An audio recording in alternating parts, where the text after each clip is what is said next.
Seigneur, Seigneur, nous arrivons des quatre coins de l'horizon. Nous voilà chez toi. chez toi. Seigneur, Seigneur, nous arrivons des quatre coins de l'horizon. Dans ta maison, dans ta maison. nous avons marché sur les routes humides. Nous avons porté le fardeau des jours. Nous avons souffert la fatigue et la peine. Nous avons offert simplement notre amour. Simplement notre amour. Seigneur, Seigneur, nous arrivons des quatre coins de l'horizon. Nous voilà chez toi. chez toi. Seigneur, Seigneur, nous arrivons des quatre coins de l'horizon. Dans ta maison, dans ta maison. nous avons marché au milieu de nos frères. Nous avons porté le poids de leurs jours. Nous avons souffert en voyant leur colère. Nous avons offert simplement ton amour. Simplement ton amour. Seigneur, Seigneur, nous arrivons des quatre coins de l'horizon. Nous voilà chez toi. chez toi. Seigneur, Seigneur, nous arrivons des quatre coins de l'horizon. Dans ta maison. dans ta maison. Bonjour à vous, membres de la paroisse de Sainte-Famille, également les personnes des communautés environnantes et bien au-delà. Je suis accompagnée de France Savoie de New Richmond. Bonjour. Et de notre pasteur, l'abbé Patrick Niveau. Bonjour. Nous sommes les trois personnes désignées par notre diocèse afin d'assurer la continuité du projet pilote Rebuild, bâtir une paroisse dynamique et en croissance. Un projet vraiment très intéressant. Durant la dernière année, grâce à la télé communautaire Télévague de Saint-Godefroy, France et moi, à partir d'un document assez condensé, un document approuvé par le pape François à l'été 2020, nous avons participé à l'élaboration de 9 émissions de télé, lesquelles seront éventuellement diffusées sur le site de Télévague. Et je me permets de préciser, Télévague, une télé communautaire facilement accessible à tous. Alors, ces émissions traitent de la vie de l'Église dans le contexte actuel et de sa mission qui est missionnaire et évangélisatrice. Alors, l'Église, sa raison d'être, c'est prioritairement d'évangéliser. Présentement, ce tournage, dont le thème est « Un pas vers un nouvel horizon », vise à vous donner un avant-goût de ces belles émissions. Aussi de rappeler l'importance de la paroisse et également d'offrir, je dirais, une image de l'Église d'aujourd'hui, une image porteuse de créativité et d'espérance. Nous sommes vraiment très reconnaissants envers Télévague qui nous donne l'opportunité de telles initiatives comme aujourd'hui et nous nous considérons vraiment très privilégiés. L'Église a besoin de créatifs. Notre pape François nous le rappelle constamment. Et France et moi, à notre façon, eh bien, nous avons répondu à cet appel. Présentement, nous sommes sur le site gaspésien de l'héritage britannique de New Richmond. Et dès maintenant, bien évidemment virtuellement, nous vous invitons à sillonner avec nous quelques sentiers dont l'indice de difficulté est vraiment très faible. Donc, pas de danger de blessures, de fractures, d'écorchures, juste du beau et du bon. Et à l'intérieur de notre parcours, nous allons partager, nous allons réfléchir, nous allons nous questionner et nous allons mettre en évidence aussi certains points importants, et le tout dans un contexte accompagné de quelques extraits de chants et, tenez-vous bien, de quelques petits bouts de prière par-ci par-là. Et le tout dans une nature grandiose et tellement généreuse. Alors voilà ce que cette belle journée qui nous est offerte va nous permettre de vivre ensemble. Et les amis, prêts pour la petite expédition? Ah oui, prête. On y va, c'est déjà parti. C'est beau. Il y a beaucoup à faire dans notre société fortement laïcisée, comparativement à celle d'hier, celle de l'Église de nos ancêtres. Si je me réfère à un document fort crédible qui est apparu en janvier 2016 et qui a été rédigé par l'Assemblée des évêques du Québec. Il est intitulé « Le tournant missionnaire des communautés, devenir une Église en sortie ». il fait suite à la joie de l'Évangile que déjà le pape François avait rédigé aussi. Dans ce document, il est dit que les églises du Québec, assurées dans une situation de chrétienté, se sont crues pour un moment à l'abri de toute remise en question. Même, on dit, un abri éternel. Ensuite, on sait que l'Église, elle avait réussi à se tailler une place centrale dans la vie sociale. Il ne lui restait plus qu'à habiter paisiblement ce qu'on avait édifié avec fierté. À cela, on peut ajouter que l'Église bénéficiait d'une confiance, je dirais plus encore d'une grande soumission de la part de ses paroissiens et paroissiennes.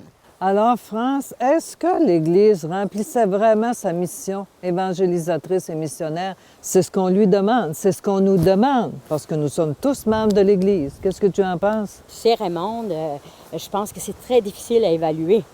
Aujourd'hui, je pense que l'Église doit continuellement s'adapter et c'est pourquoi, pour le bien des personnes qui nous écoutent, nous avons pensé de dresser un bilan sommaire, de façon à ce que tous ensemble, on soit capable de regarder vraiment où est-ce qu'on en est rendu exactement.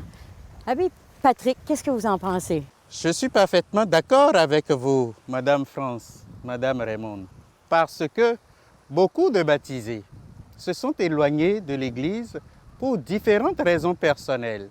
Quant aux jeunes, le pape Benoît XVI s'est exprimé en disant: malgré l'exposition permanente à des messages contraires à l'Évangile, les jeunes adhèrent à des valeurs et ils continuent d'avoir soif d'authenticité, de bonté et de vérité.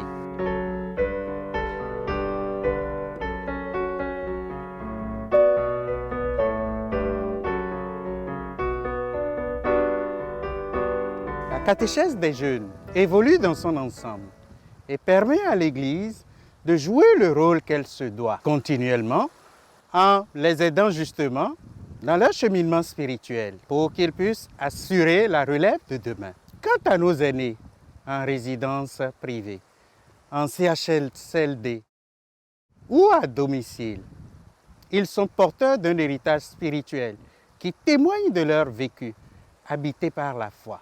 Plusieurs d'entre eux sont encore capables et ont besoin d'un accompagnement spirituel adapté à leurs besoins. C'est d'ailleurs la raison pour laquelle je me réjouis et je me nourris de leur présence lorsque je les visite. Ce qui me rend tellement fier et qui m'enrichit. Patrick, si tu savais comme les paroles que tu viens de prononcer me touchent profondément, parce que je suis entrée dans cette étape de vie, puis je pense à toutes les autres aussi. Puis je me dis comment ils vont apprécier, puis ça vient nous rassurer, puis nous apaiser aussi. Merci beaucoup.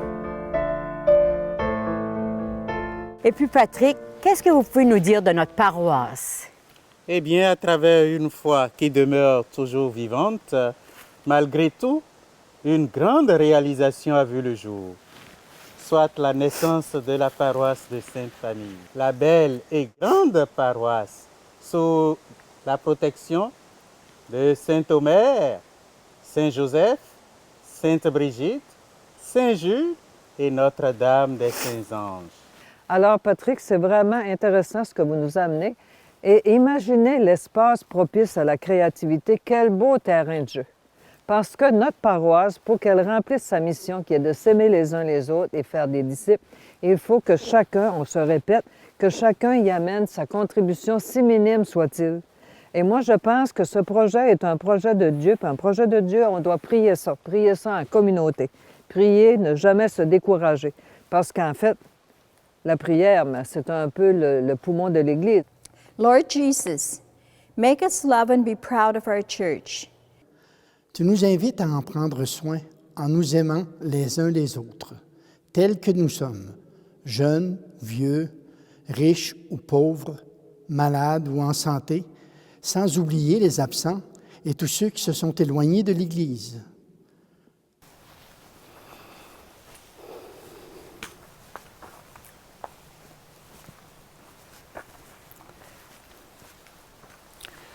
France et Raymond, il est important de se rappeler que le témoignage d'une paroisse dynamique peut amener ceux qui se sont éloignés à redécouvrir le don de la foi et à réintégrer la communauté lorsqu'elle est vivante. Le talent de chacune et de chacun peut faire la différence et le bonheur sera au rendez-vous proportionnellement à l'amour que la paroisse va générer et qu'elle est capable de recevoir. Alors, Patrick, il faudra vraiment que chacun contribue à enrichir ce miracle, parce que nous sommes tous les membres d'une même famille, puis il faudra se le rappeler souvent, il faudra se le dire, puis il faudra aussi surtout s'aimer et se faire confiance. Il y aurait encore tellement à raconter. Malheureusement, on ne peut pas tout dire. C'est pourquoi on a choisi de faire des émissions, le visionnement de ces émissions qui seront diffusées sur Télévague. Et lorsqu'elles seront diffusées, on verra qu'on peut renforcer l'image de la vie de l'Église, une Église porteuse de créativité et d'espérance. Comme vous pouvez le constater, nous sommes toujours à nourrir le thème « Un pas vers un nouvel horizon ». Saint Jean-Paul II a rappelé que la paroisse doit continuellement se renouveler, s'intégrer dans d'autres formes et qu'elle doit être visible dans la communauté. Pourquoi? Parce qu'elle est le pivot de toute action pastorale. Elle permet l'enracinement de la foi dans la vie des gens, et ce, peu importe qui elles sont. Et elle aura toujours sa raison d'être. Alors, il ne faut pas s'inquiéter. La paroisse aura toujours sa raison d'être. Et d'ailleurs, je me permets de rajouter que les premières paroisses ont pris naissance au temps de Saint Paul, ce premier apôtre évangélisateur, au début du christianisme. Et aujourd'hui, nous sommes rendus en 2022 et la paroisse est toujours le rassemblement du peuple de Dieu. Et toutes ces paroisses réunies forment l'Église de Jésus-Christ dont nous faisons partie. Et Saint Jean-Paul de rajouter que la paroisse favorise la culture de la rencontre. Alors, on peut parler de dialogue, de solidarité, d'ouverture aux autres et de bien d'autres façons d'être qui viennent enrichir notre humanité. Raymond, dans notre paroisse de Sainte-Famille, nous mettons notre espérance et toute notre attention à favoriser cette culture de la rencontre. Par exemple, lors des messes paroissiales, parce que rencontrer l'autre dans toute sa dignité et sa grandeur, c'est se rapprocher encore davantage du Christ ressuscité.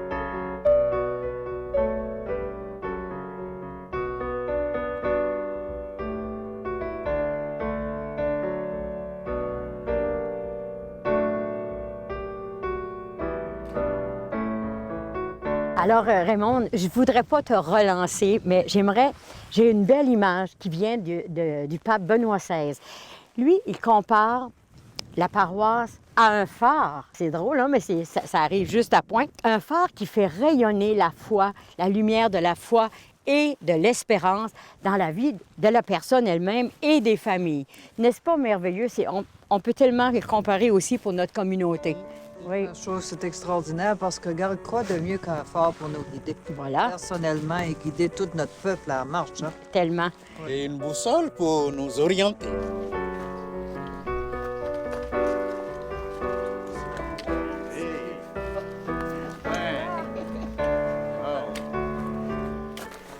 Jusqu'à maintenant, hein, Patrick et Raymond, on a parlé de la paroisse dans son ensemble. Et aussi, c'est une communion de 5 communautés chrétiennes partant de Saint-Omer, Carleton, Maria, Saint-Jules et New Richmond. Puis là, Raymond, j'aimerais revenir sur un point par rapport à la paroisse. C'est qu'elle est le pivot, c'est important de le redire, elle est le pivot de toutes nos actions pastorales. Ensuite, elle permet l'enracinement de notre foi, de la foi de toute personne, peu importe qui elles sont. On sait qu'elle aura toujours sa raison d'être. Seulement si on accepte qu'elle soit ou qu'elle devienne missionnaire et évangélisatrice. En fait, France, pour qu'elle devienne missionnaire et évangélisatrice, l'Église d'aujourd'hui, c'est très important qu'elle fasse différent. Et justement, c'est pour cette raison-là qu'on franchit une nouvelle étape, et non la moindre, qui s'appelle le tournant missionnaire. Ouais. Alors, qui de mieux, Abbé Patrick, que vous, pour nous parler de ce tournant missionnaire? Oui, merci France. Un tournant missionnaire, c'est un moment où une situation prend une orientation nouvelle. Et nous sommes au début de ce tournant missionnaire. Et le pape François, en nous parlant de ce tournant missionnaire, nous demandait tout simplement de découvrir le visage du Christ, d'être à l'écoute du monde et de puiser dans l'Évangile pour dynamiser les gens dans le monde et dans l'Église et rejoindre tous ceux et celles qui sont éloignés de l'Église, bref, le peuple de Dieu, sans exception. Il nous demande également de penser aux exclus et aux pauvres, qui sont les privilégiés de l'Évangile, pour qui nous devrions avoir une attention particulière. Et se nourrir de leur présence, c'est découvrir le Christ en eux. C'est un grand défi, hein? C'est vraiment un grand défi. Ouais. Puis regardez, un défi que vous ne pouvez pas réaliser seul. Ouais. Mais en tant que pasteur, qu'est-ce que c'est votre vision de tout ça? C'est tout simple, Raymond. En tant que curé de la paroisse de Sainte-Famille, je mets mon espoir dans le Seigneur et son Esprit Saint. Et je sais qu'il ne nous abandonnera jamais. Cela va nous demander tout simplement de l'humilité, de la docilité et beaucoup d'amour pour nous laisser aller là où l'Esprit veut nous conduire. Ainsi, nous découvrirons son visage et nous pourrons aller devenir un peuple en marche vers nos frères et sœurs qui ont tant besoin, d'où l'Église en sortie dont nous parle le pape François. Voilà. Alors, on va prendre un petit moment pour on va s'intérioriser.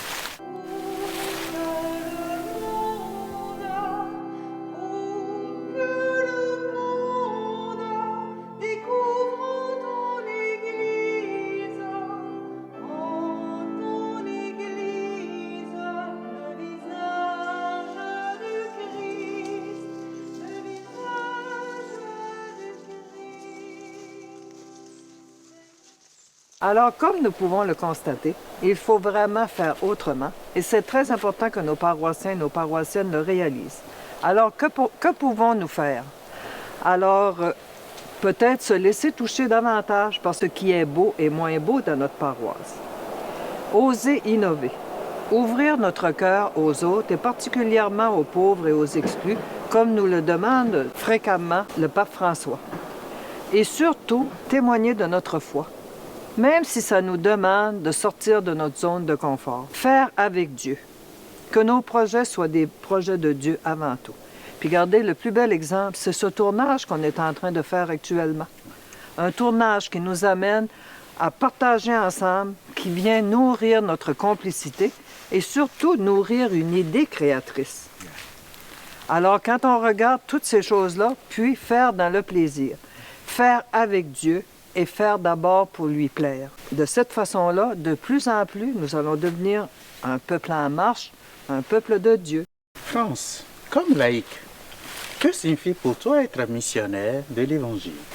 Missionnaire de l'Évangile, pour moi, c'est d'abord partir de la parole de Dieu pour me guider dans ma vie au quotidien, puis aller vers les autres.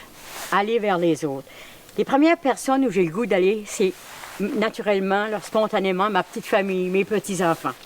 Après ça, j'ai une amie qui maintenant a besoin d'être accompagnée pour ses commissions, pour ses rendez-vous, puis aussi pour la divertir, parce que la solitude, c'est difficile des fois pour les personnes rendues à une étape de leur vie. Après ça, dans ma communauté, dans mes actions pastorales et spirituelles, je dirais, je préside régulièrement des célébrations de la parole, aussi des célébrations funéraires au salon à quelques reprises.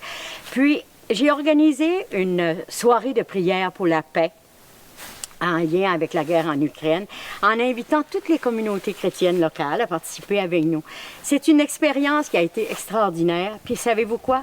Ça m'a amené à oser témoigner de ma foi. Témoigner de ma foi, ce que je fais dans la communauté, bien sûr, mais aussi maintenant avec ma famille. J'ose avec quelques amis aussi, puis avec mes petits-enfants. Bon, tout ça, à partir de la parole de Dieu et de la prière, ça m'a amené à vivre une autre expérience. J'ai vraiment découvert le soutien la force de l'Esprit Saint au cœur de tous les jours dans ma vie quotidienne. Et ça, j'arrive aussi à en témoigner. Voilà. Merci. Merci. Nous n'aurons jamais fini de nous laisser transformer par le Christ et son Évangile. D'ailleurs, le tournant missionnaire que nous prenons nous invite à nous rassembler en maisonnée pour prier, pour fraterniser et pour apprivoiser la parole de Dieu, toujours sous la mouvance de l'Esprit Saint. Et en fait, France, ce dont tu nous parles, c'est les petites maisonnées. Voilà. Alors, le concept des maisonnées, ce sont de petites communautés de foi, de petites communautés de célébration de vie, où les gens se réunissent en dehors du dimanche et du lieu de culte paroissial. Et nous sommes invités, et c'est très important, à joindre nos efforts pour que cette façon de vivre la spiritualité se développe dans chacune des communautés chrétiennes locales. Et d'ailleurs, merveilleusement, ça vient très bien rejoindre la lettre pastorale de notre évêque, Monseigneur Gaétan Proulx, saluer l'Église qui se rassemble dans leur maison. Alors, merci, Monseigneur. Et Raymond, sais-tu quoi? Il serait bon d'ajouter une autre parole à ce moment ici, tirée de l'Évangile de Matthieu. Quand 2 ou 3 sont réunis en mon nom, je suis là au milieu d'eux.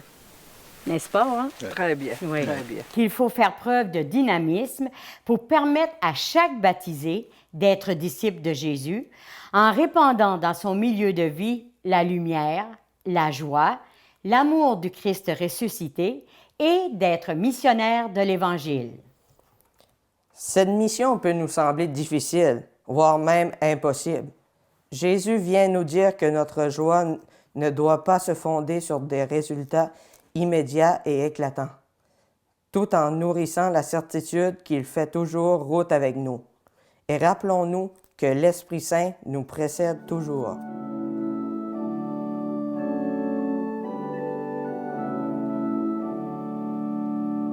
J'irai vers la montagne où tu m'attends, Seigneur.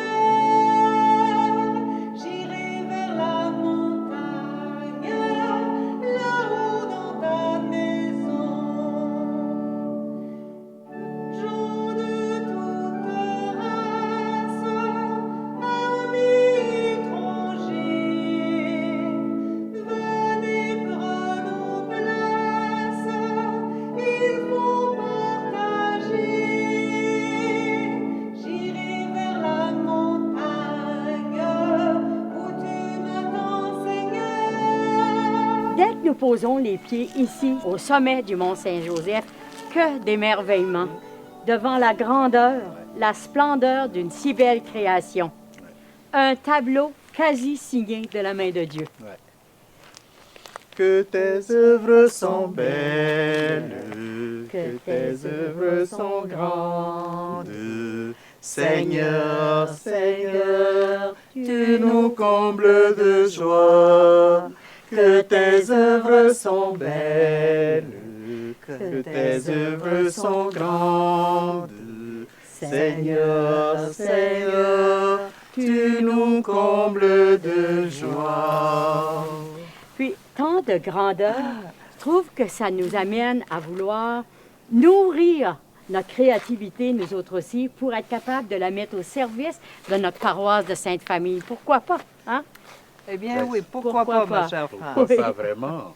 Raison de plus de profiter de l'occasion pour en parler et de se motiver pour être davantage plus créatif.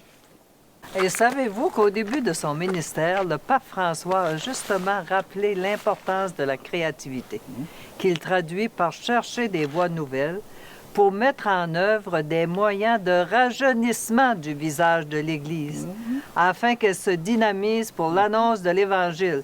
Alors, c'est pas rien. Alors, je suis toujours là, émerveillée du langage grandiose et, pour ne pas dire époustouflant, de notre pape François. Un langage imagé, coloré, qui nous donne le goût de le suivre. Oui. Alors, l'Église a vraiment besoin de créatifs. Et c'est une réalité à prendre en considération, surtout quand on regarde la grandeur de nos églises, puis l'assistance qui diminue insidieusement. Alors, c'est vraiment un signe des temps à prendre au sérieux. Et lorsque le pape François parle de rajeunir le visage de l'Église, on peut peut-être se poser la question, Nous, là, est-ce qu'on devrait rajeunir nos façons de faire? Nos façons de faire et ensuite de ça, nos façons d'être.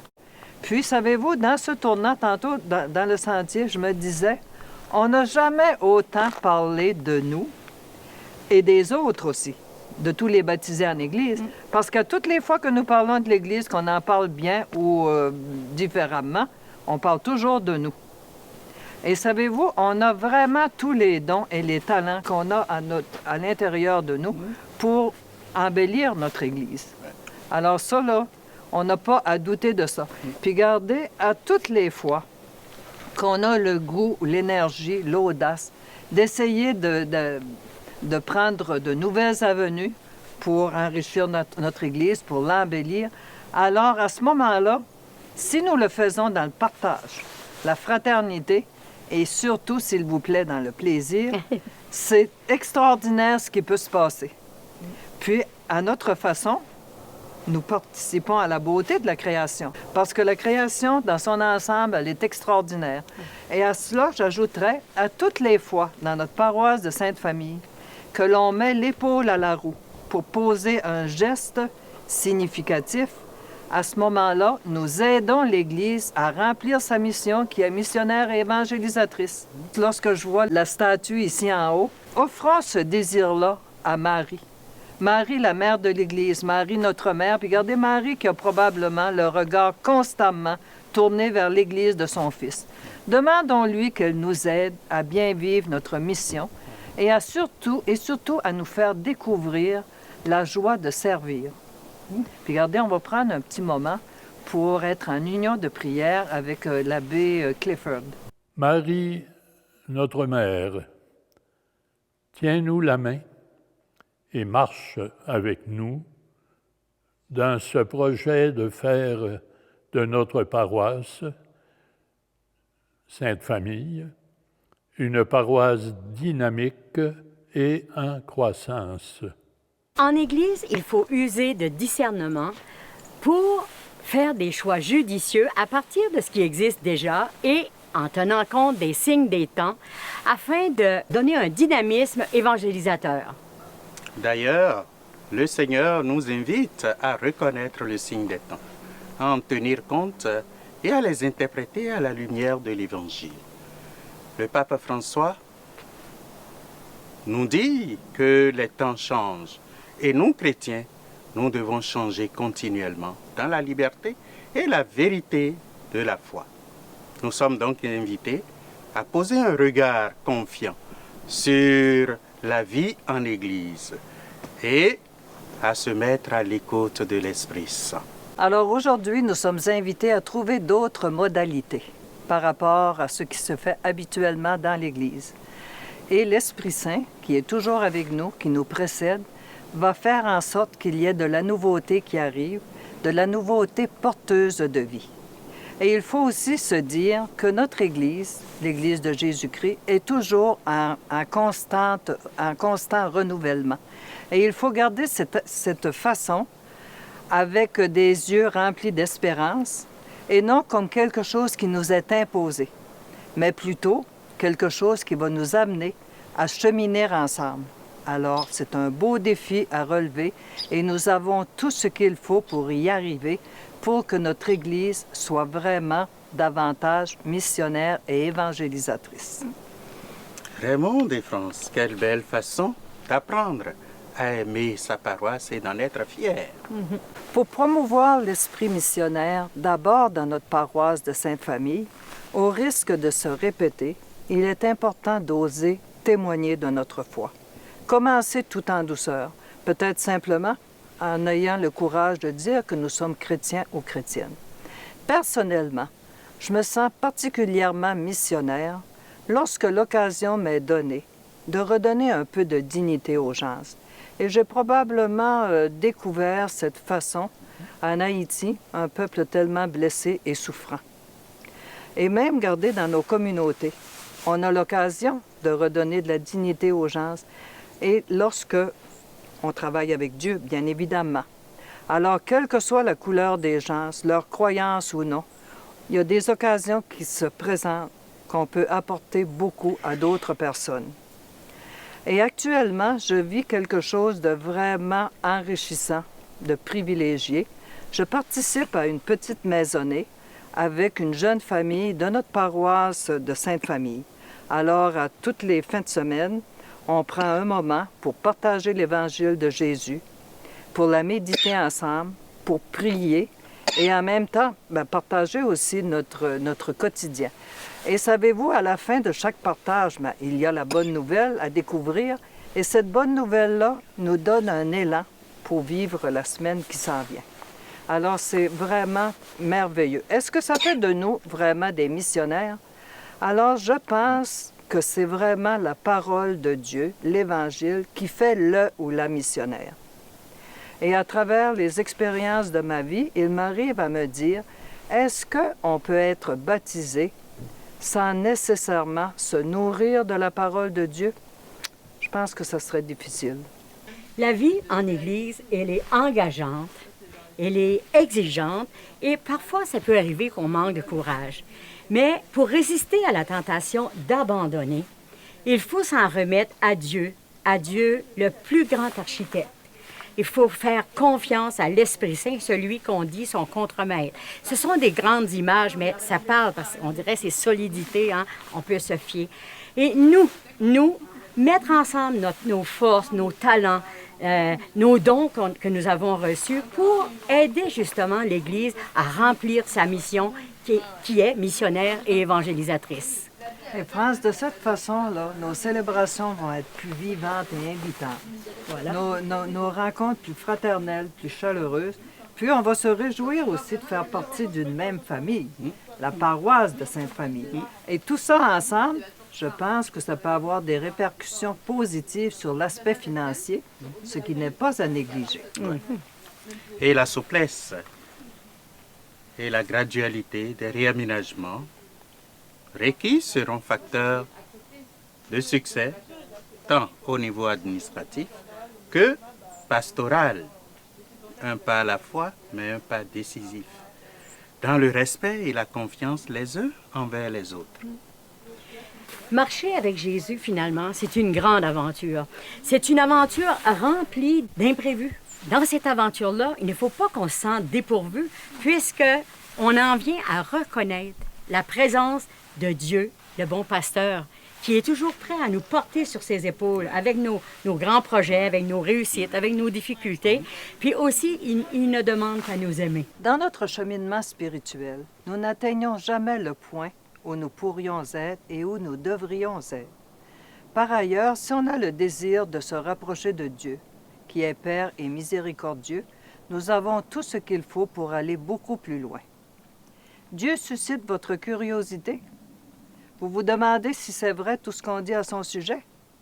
Eh bien, que vous soyez pratiquant ou non, approchez-vous de lui et il pourrait divinement vous surprendre. Il vous attend.